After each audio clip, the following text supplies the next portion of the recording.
comment allez-vous? Alors aujourd'hui, je vous propose de partir d'un concept a priori très éloigné du mariage pour venir en tirer une leçon vraiment essentielle pour améliorer concrètement notre mariage. Vous connaissez le terme de tzedaka? La tzedaka, c'est en fait le terme en hébreu qui désigne l'aide financière qu'on apporte à son prochain. En gros, c'est de l'argent que j'ai gagné personnellement et dont je vais décider de dédier un certain montant pour le partager avec des personnes dans le besoin.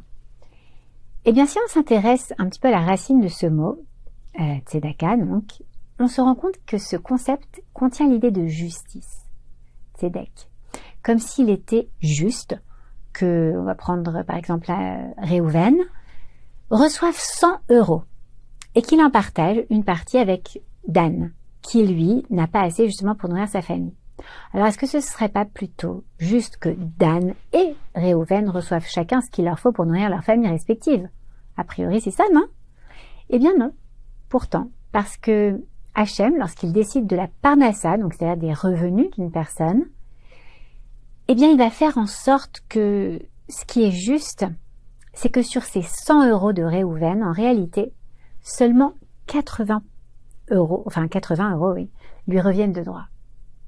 Les 20 € qui restent sont en réalité destinés à Dan, qui lui a justement besoin de ça pour vivre. Alors c'est ça qui est juste selon Akadosh Baruch Hu. Et pourquoi? Parce qu'Hachem, il ne veut pas que nous soyons indépendants les uns des autres.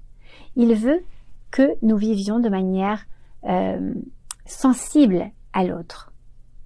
Et la sensibilité, c'est quoi? C'est quelque chose qui implique bien évidemment l'interaction des sens, d'accord? Or, mes capteurs sensoriels, ils ne me permettent que de ressentir mon propre corps. Alors, comment est-ce que je vais faire pour être sensible à l'autre? Eh bien, Hachem a créé un système merveilleux qui s'appelle les émotions. Et ces émotions, c'est un petit peu comme des messagers qui sont là pour nous permettre de nous mettre en relation et en action avec notre environnement. Et d'ailleurs, ce qui est unique dans le système des émotions, c'est qu'elles sont universelles. On n'a pas besoin de parler ni la même langue, ni d'être du même patelin, d'accord, pour lire sur le visage de n'importe quel être humain, quel qu'il soit d'ailleurs, s'il a par exemple les sourcils relevés d'étonnement ou au contraire froncés par la colère, ou alors les lèvres souriantes pour exprimer sa joie, et plein d'autres émotions de base, d'accord, comme la peur, le dégoût, la tristesse. Alors à travers la lecture du visage de l'autre, je peux donc arriver à comprendre ce qu'il ressent, à me sensibiliser à lui. Et du coup ensuite, si je veux l'appliquer dans mon mariage par exemple, il tient qu'à moi d'aller dire à mon mari « Alors ça va chérie? J'ai cru lire sur ton visage un peu de peur tout à l'heure. Est-ce que tu souhaiterais qu'on partage ensemble ce qui t'inquiète?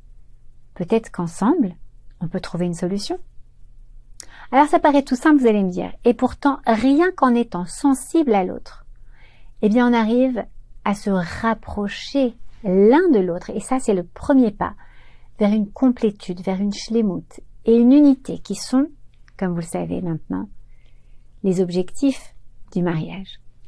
À la semaine prochaine.